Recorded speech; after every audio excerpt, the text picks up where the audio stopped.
नमस्कार मेरी सभी प्यारी लाडली बहनों। गवर्नमेंट गुरु न्यूज चैनल में आपका फिर से स्वागत है।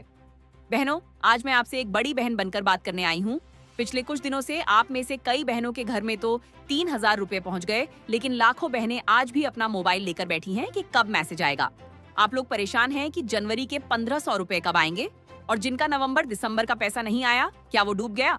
आज का ये वीडियो थोड़ा लंबा जरूर होगा, लेकिन मैं वादा करती हूँ कि इसे देखने के बाद आपको किसी और वीडियो को देखने की जरूरत नहीं पड़ेगी। आज मैं आपको तारीख भी बताऊंगी, समाधान भी दिखाऊंगी और अधिकारियों का असली प्लान भी समझाऊंगी। चलिए बिना समय खराब किए शुरू करते हैं।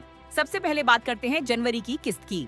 बहनों, मंत्रालय के सूत्रों से जो ताजा खबर मिली है, उसके अनुसार जनवरी के 1,500 रुपए भेजने की फाइल पर हस्ताक्षर हो चुके हैं।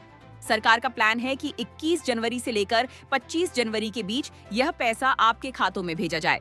मैं आपको समझाना चाहती हूँ कि इस बार पैसा एक साथ नहीं, बल्कि जिलों के हिसाब से आएगा। यानी किसी जिले में कल आएगा तो किसी में परसों। इसलिए अगर आपकी पड़ोसन का पैसा आ जाए और आपका न आए तो घबराना मत। 25 जनवरी तक का समय सरकार ने तय किया है। मैं आपको दिखाती हूँ कि पोर्टल पर आपकी जनवरी की किस्त का स्टेटस कहाँ चेक करना है। नवंबर दिसंबर के 3,000 रुपए क्यों अटके हैं? अब आते हैं उस मेन बात पर जो लाखों बहनें झेल रही हैं, रुका हुआ नवंबर दिसंबर 3,000 रुपए। बहनों, मैं आपको बताना चाहती हूँ कि सरकार ने पैसा तो भेजा, लेकिन वो आपके बैंक के लाल घेरे में फंस गया है।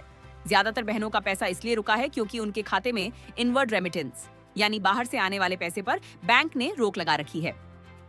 क्या आपने कभी सोचा है कि केवाईसी होने के बाद भी टेक्निकल एरर क्यों आता है? क्योंकि आपका बैंक खाता डीबीटी डायरेक्ट बेनिफिट ट्रांसफर के लिए पूरी तरह तैयार नहीं है।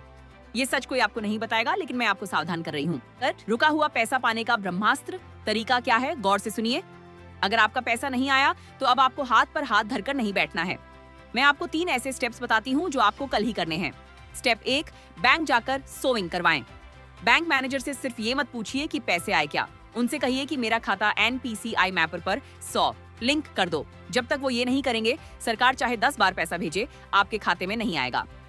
स्टेप 2, नया डीबीटी खाता। अगर आपका पुराना बैंक बार बार चक्कर लगवा रहा है तो मेरी सलाह मानिए। 200 से 300 रुपए खर्च करके पोस्ट ऑफिस आईपीपीबी में नया खाता खुलवा ले। ये सरकारी बैंक है और यहाँ लाडली बहन का पैसा सबसे पहले आता है। स्टेप 3, ऑनलाइन शिकायत ग्रीवेंस। पोर्टल पर तकरार निवारण ग्रीवेंस रिड्रेसल का ऑप्शन है, वहाँ अपनी समस्या लिखिए। जब तक सिस्टम में आपकी शिकायत दर्ज नहीं होगी, अधिकारी उसे ठीक नहीं करेंगे। अब बात करते हैं, क्या फरवरी में 4,500 रुपए एक साथ मिलेंगे? बहनों, कई बहनें पूछ रही हैं कि क्या जनवरी का पैसा और पिछला पैसा सब मिलकर फरवरी में आएगा। मैं आपको स्पष्ट कर देना चाहती हूँ कि सरकार का बजट सत्र आने वाला है। फरवरी में राशि बढ़कर 2,100 रुपए होने की पूरी संभावना है। जिनका नवंबर दिसंबर का पैसा बाकी है, सरकार उन्हें जनवरी की किस्त के साथ ही जोड़कर देने की कोशिश कर रही है। यानी 25 जनवरी तक कई बहनों के खाते में एक साथ 4,500 रुपए भी आ सकते हैं। ये खबर सुनकर आपको थोड़ी राहत मिली होगी, लेकिन इसके लिए आपका बैंक खाता सही होना बहुत जरूरी है। ये मैं आपको बार बार कह रही हूँ। जो बहनें नए फॉर्म का इंतजार कर रही हैं, उनके लिए भी आज की न्यूज में एक संकेत मिला है। जैसे ही जनवरी का ये भुगतान पेमेंट पूरा होगा, फरवरी के पहले हफ्ते में पोर्टल नए रजिस्ट्रेशन के लिए खोल दिया जाएगा। मैं आपको सुझाव दूंगी कि आप अपने दस्तावेज अभी से तैयार रखें। मैं आपके साथ लाइव आकर बताऊंगी कि फॉर्म भरते वक्त कौन सी गलती नहीं करनी है। मेरी लाडली बहनों, ये पैसे सिर्फ 1,500 रुपए या 3,000 रुपए नहीं है, ये आपका हक है और आपकी मेहनत का फल है। मैं आपके साथ हर कदम पर खड़ी हूँ।